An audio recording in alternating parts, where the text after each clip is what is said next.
Blade Runner fuses together a morally ambivalent story about godhood with a visual panache that has shaped cinematic science fiction since its 1982 release. While it has inspired many games like Snatcher, Mean Streets, and the forthcoming Cyberpunk 2077, there have actually been only 2 Blade Runner video games, each of which approaches its source material in unique ways. This piece originally appeared 71,917. The first, in 1985, was a simplistic shooting game for consoles that focused on the action sequences of the movie. The second was released in 1997 for the PC and concentrated on narrative and world building, serving as an authentic Blade Runner simulator that allowed players to navigate the neon decadence of a futuristic Los Angeles. In their own way, each provides insights into what makes Blade Runner so special. One more replicant. Dear, the first time I saw Blade Runner in the late 90s when I was 16 years old, I felt underwhelmed, especially after all the praise I'd heard. I didn't get its appeal until I read the source material, Philip K. Dick's 1968 novel Do Androids Dream of Electric Sheep. The movie isn't just about Deckard, who begins to empathize with his prey, the Nexus 6 replicants, biorobotic androids used as slave labor in the off-world colonies that have to be retired if they go against their programming. It's a broader examination of the parallels religion has to technology, in this case in a cruel world devastated by the apocalyptic World War terminus. The 1985 Blade Runner game was developed by British game company CRL Group plc and came out for the Commodore 64, ZX Spectrum, and Amstrad CPC. All 3 were 8-bit computers that many used as gaming consoles. The game distills Blade running into its purest form. The player tracks down replicants called repladroids here by chasing them through crowds and killing them. Even in a simplistically digitized format, Deckard's plight becomes apparent in that the repladroids are identical to the humans. As he hunts them down, the only indication that they're artificial is that they run when he approaches. Unlike many of the standard shoot-'em-ups of the time, these aren't villains or criminals you're tracking down. They're just machines with advanced intelligence, created by humans, that want to live. The unarmed repladroids get faster with each level, but they don't ever fight back. You're literally shooting them in the back. If Blade running really existed, it'd probably be as sad, mind-numbing, and soul-draining as killing repladroids in stage after stage. In an email exchange with Clem Chambers, who started CRL Group plc in the early 80s, he explained that he started the company after he had failed to get into a university. He then decided to try my hand at starting a business. London was the obvious place, so that was the location. The idea was to rent out computers like they used to do with TVs. That turned out to be a non-starter, so I thought I might try and publish some computer games. I'd seen some ZX81 cassettes on sale in Smith's. There was half a dozen different titles, so I thought I'd give it a go. The company took off. CRL developed several adventure games inspired by horror stories like Dracula and Frankenstein. They also developed a game based off the popular British science fiction television series Terra Hawks, which became one of the first video games based on a TV show. Blade Runner, rather than being a straight tie into the film, took inspiration from the film's soundtrack by Vangelis. Vangelis' synthesizer is as much a part of the fabric of Blade Runner as its noirish visuals. The audio compositions channel the dystopian symphony of a bleak future into electric blues. As Chambers explained, the movie was great, but at the time there was no one to deal with to get the film rights. The rights situation for Blade Runner has historically been complicated, with different groups owning the rights to different aspects of the film. There was, however, an emergent music publishing company called Rocksoft. So in desperation, we did a deal for the music with them. The Blade Runner film music was classic and I loved it, even though its rights also seemed to be in publishing hell. CRL's Blade Runner faithfully recreates the end theme which plays throughout most of the game. CRL hired an external developer to interpret the film score into a video game. We had a company called Clever Music do it, which was a couple of guys trying to leave their boring jobs and become a music producing company. The main guy, Robert Hartran, went on to become an award-winning composer and music producer. He also became the composer behind the Thomas the Tank Engine series. It's no coincidence that the execution of the repladroids is euphemized as retirement, a work-oriented term. Even though the game seems like a simplistic rendering of the film, it required a lot of work. As Chambers explained, these games involved long, difficult, intensive development schedules where the developer and their teammates worked 247 for weeks and months to deliver it. They weren't much fun, especially for the management who had staked the company on the product. Blade Runner captured the thrill and frustration of the replicant chases, focusing its gameplay around the shooting elements and taking inspiration from the musical score. It achieved what it aimed for, but those seeking a more complete Blade Runner experience would have to wait a decade as the rights issues relating to the film got sorted out. Memories of Blade Running taking a few steps forward from the cinematic action focus of the 1985 game. The 1997 Blade Runner PC game is as close to being inside both Blade Runner and the book as players would get.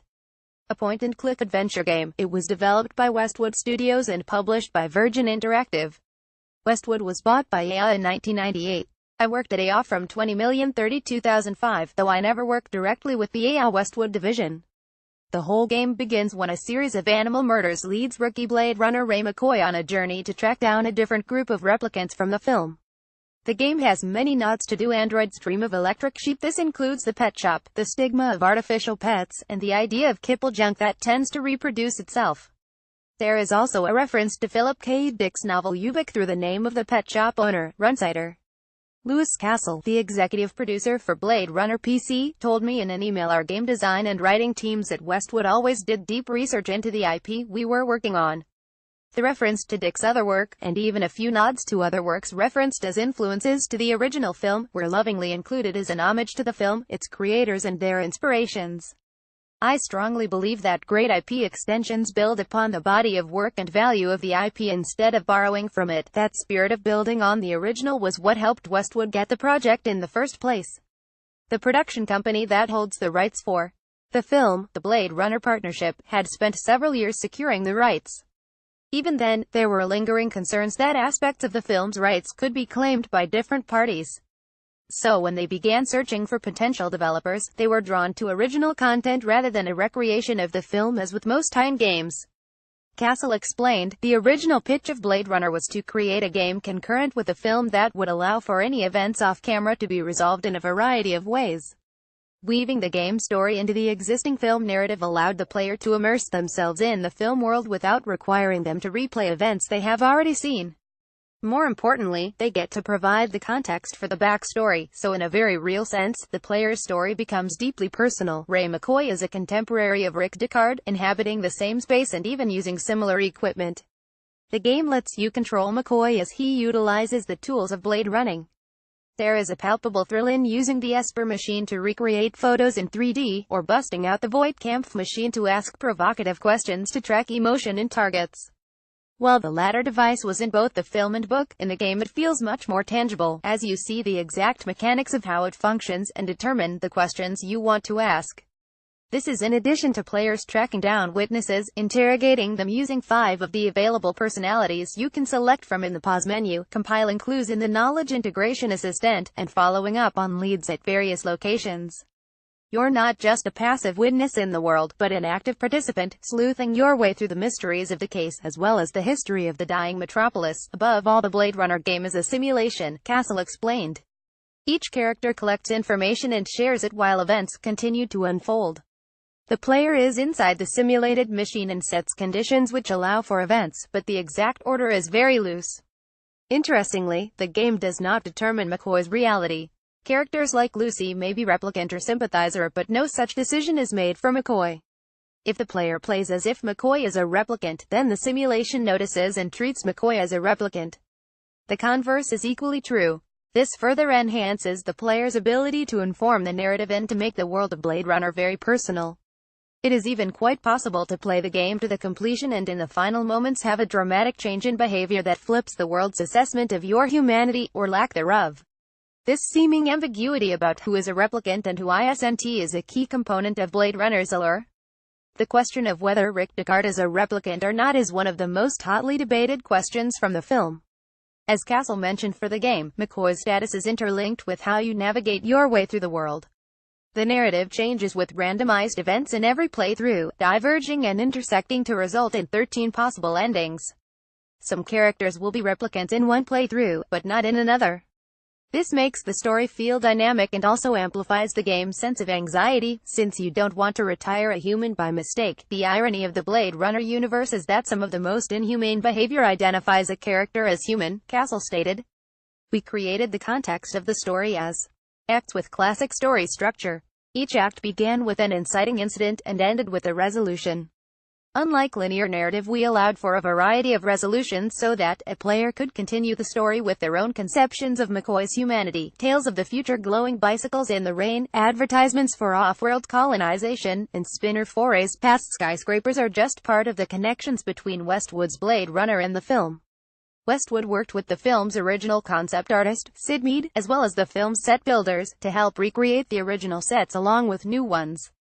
Having their guidance ensured a visual bridge between the two, rooting it in the movie's aesthetics. They also hired members of the original cast like Joe Turkel, Eldon Tyrell, Sean Young, Rachel, and James Hong Hannibal Chu to return as voice actors and models for the voxel art to anchor the characters back to the film. It was pretty funny when we went to do the makeup for Hong, who played Hannibal Chu, Castle said about the eye engineer for the replicants. He naturally looked very similar to how he looked in the film. Turns out the passing years had naturally added the weathered face that required a great deal of makeup when he was younger. As for the crew, the professional staff and actors we hired both in front of and behind the camera were a joy to work with. They also deeply respected the place in cult classics that Blade Runner has earned. Each was eager to contribute to a faithful extension, and all were very clear on their concerns of quality and respect for the original work.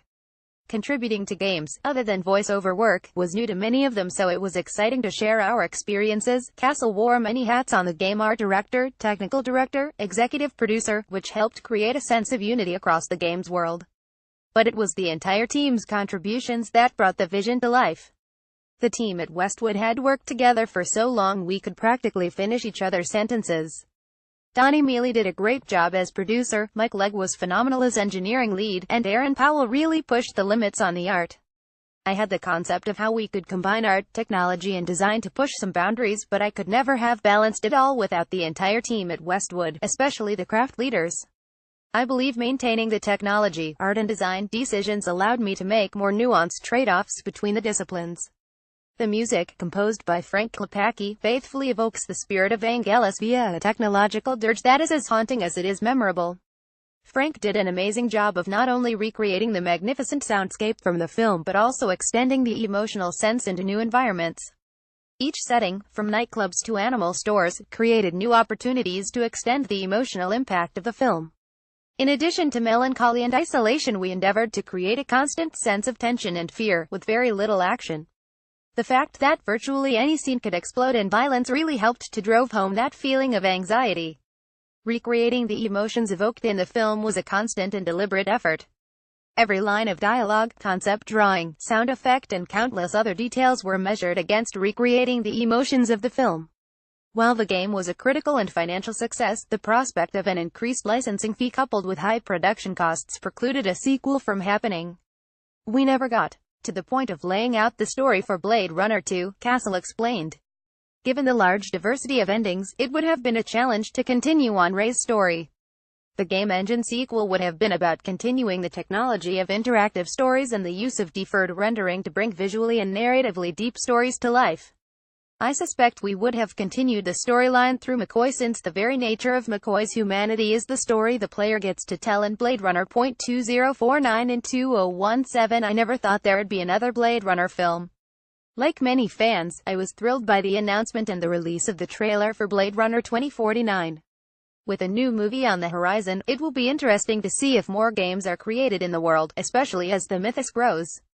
At the same time, I wondered what about the original work has made it resonate with so many people all these years later.